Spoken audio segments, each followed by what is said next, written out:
पर्दा डालती है। अच्छा सत्य बताओ, क्या ये सही है अपने बेटे के जीवन के लिए? आजकल मैंने अधिकांश देखा है, बहुत सी माताएं ऐसी होती हैं जो बच्चा गलत होता है उसकी तरफ ज्यादा झुकाव होता है। मेरी बात को बुरा नहीं मानना ना, जो बच्चा घर में गलत है, जो बुरे कर्म कर रहा है, दुराचारी है, हर तरह का मांस मदिरा भक्षण भी करता है, काम भी गलत है, माता जी का झुकाव ज्यादा रहता है, प्रेम ज्यादा रहता है, जबकि होना चाहिए ऐसा नहीं होना चाहिए ना, क्योंकि आपने प्रेम नहीं किया, आपने मोह किया, कैसे भी इसको बचाओ, लेकिन वो बचाव करना धीरे धीरे, तो कहते ना एक झूठ को छुपाने के लिए लगातार लाखों झूठों का सहारा लेना पड़ता है, और वो झूठ धीरे धीरे मोह बन जाता है। यही गुणनिधि के साथ हुआ, धीरे धीरे उसकी माता छुपाती रही। अच्छा, आप अपने बेटे के पर्दा डाल रहे हो, जब पहले दिन तुम्हारा बेटा चोरी करके आया था, जुआ खेल के आया था, उस दिन पकड़ के आपने दोष को लगा दिए होते तो उसका आगे का जीवन सुधर जाता। लेकिन आपने पर्दा डाला पिता की मार से बचाने के लिए। पिता कभी बेटे का बुरा नहीं चाहता, माताओं के लिए दुनिया बोलती है, लेकिन पिता के लिए कभी कोई नहीं बोलता। भैया पिता क्या होता है, जो अपना पूरा जीवन, अपनी सारी आशाएं, अपने सारे सुखों को अपनी संतान पर न्यौछावर कर देता है, उसको पिता कहते हैं। पिता की जेब में 100 रुपए पड़े हैं, उसको मालूम है कि मुझे पानी की बोतल प्यास लगी है, तो उसको मालूम है बेटे को खर्चा है, तो वो 20 वाली बोतल ना पी करके आगे लगी हुई है पर प्याऊ से पानी पी करके अपनी प्यास बुझा लेता है। लेकिन अपने बच्चों के लिए उस 20 रुपए से कोई सामने कोई घर लेके जाता है, उसका नाम है पिता। तो कहने के नाम पर पिता बार बार पूछते, वो पर्दा डालती, बार बार पूछते, पर्दा डालती, ऐसे करके वो और बिगड़ गया। बढ़ेगा ना, दुराचार बढ़ेगा। माता ने कहा कि अभी बेटा बड़ा हो गया, इसका विवाह करा दीजिए, शादी हुआ हो जाएगा। तो यज्ञदत्त ब्राह्मण बोले कि भाई एक बात बताओ, मैंने आज तक अपने बेटे को देखा नहीं, बहुत दिन हो गए, बेटा मुझे मिलता ही नहीं, आप मुझे बेटे से मिलाती नहीं। अरे बोले क्या करूं, आप आते हो उस समय वो निकल जाता है, अभी गया है। बोले कहाँ गया है? बोले बस कुछ उसके मित्र आए थे और वो बस कहीं पे विद्याधन चल रहा है, तो श्लोक पढ़ा रहे गुरु जी, वहां गया। जबकि गया कहाँ था? मंत्रालय। ये होता है मंत्रालय। की नहीं, शादी हो गई, विवाह हो गया, घर में पत्नी आ गई। अब सोचो, आपने पिता को धोखा दिया वो ठीक है, लेकिन किसी की बिटिया को भी आप धोखे से ले आए, वो भी तो दुखी रहेगी ना। अच्छा, कौन पत्नी चाहती है कि उसका पति मदिरापान करे? चाहती है पत्नी?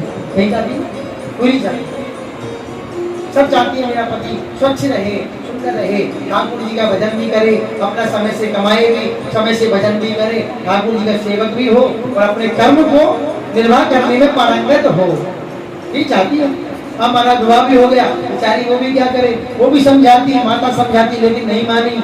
एक दिन माता जी क्रोधित हुई, उन्होंने स्पष्ट कह दिया, बड़े गुणनिधि अब मेरे हाथ से बात निकलती जा रही है। पिता रोज पूछते हैं, बोले राजा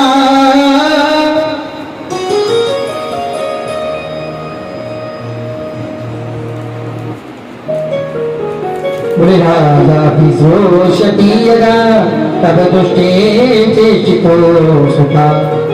बोले श्रद्धा विहाय देता गए व्यक्ति लोकम करिष्यति।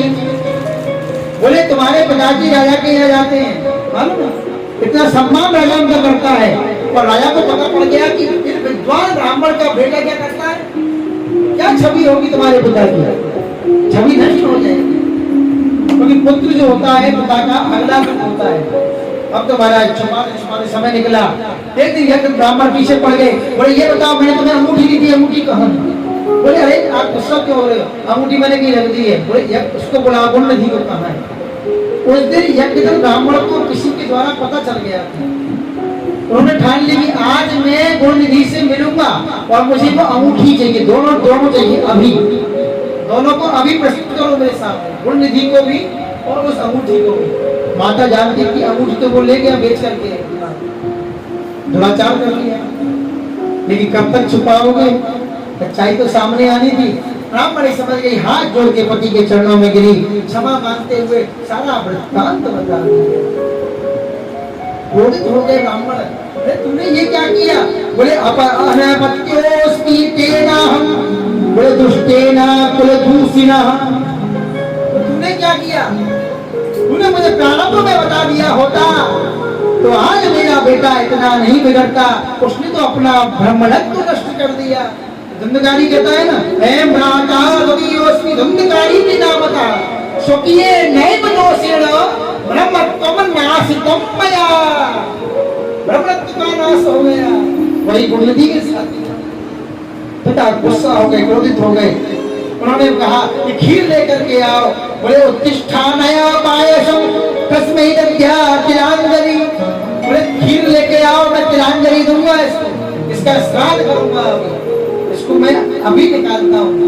क्योंकि जो सपूत तो क्यों धन संचय, और जो कपूत तो अभी आप किसी के लिए जोड़ के इकट्ठा करो, तो किसके लिए जोड़ना? तुम्हारा बेटा सुपुत्र होगा ना महाराज, पिताजी ने एक मंजिल बना के छोड़ा था, हमने 3 मंजिल खड़ा कर दिया, उसको कहते सुपुत्र। अब पिताजी छोड़ गए 4 कमरे, पता पड़ा आधा बेटे ने बेच दिया, तो वो सुपुत्र हुआ पुत्र हुआ? सुपुत्र वो होता है जो अपनी पुरखों की संतति को बढ़ाए। कुपुत्र वो होता है वो सबको हजम करके सीधा, वो आजकल चल रही है ना वो एवेंजर लिया है। हाँ। पिता का जीवन निकल गया साइकिल पे, बेटा बुलेट पे घूम रहे। नहीं ऐसा देखा है हमने आजकल। खेत विद्या क्या है? नहीं, उसको बढ़ाइए, पुरखों की संतति को बढ़ाए, उसको सुपुत्र कहते हैं। ये किसी को बुरा मानने वाली बात नहीं। अब तो महाराज यहाँ जीते जी श्राद्ध कर दिया। उन निधि को पता चला, वो निकल के चला गया। बोले अब कुपुत्र के पैदा होने से कुल का नाश हो जाता है। पुत्र का अर्थ होता है ऊ नामक नरक से पिता का कल्याण करना। पुत्र भी जरूरी है, पुत्री भी जरूरी है, दोनों जरूरी है। ये मत सोचना कि बेटा ही जरूरी है। बेटा इसलिए चाहिए कि तुम्हारा वंश वृद्धि हो, कन्या इसलिए चाहिए कि तुम्हारे संसार से तुम्हारी मुक्ति हो।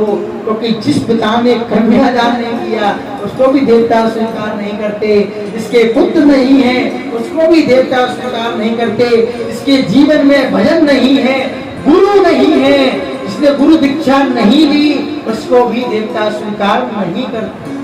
कई बार क्या तो गुरु की उम्र नहीं होती। तुम सोचो सफेद दाढ़ी वाले हो, बड़े बड़े बाल हो, 4-5 बॉडीगार्ड हो, लंबी हाइट हो, सफेद ही कपड़े पहन के घूमे, उनको गुरु बनाए, ऐसा कुछ नहीं है। सुखदेव जी कितने साल के थे?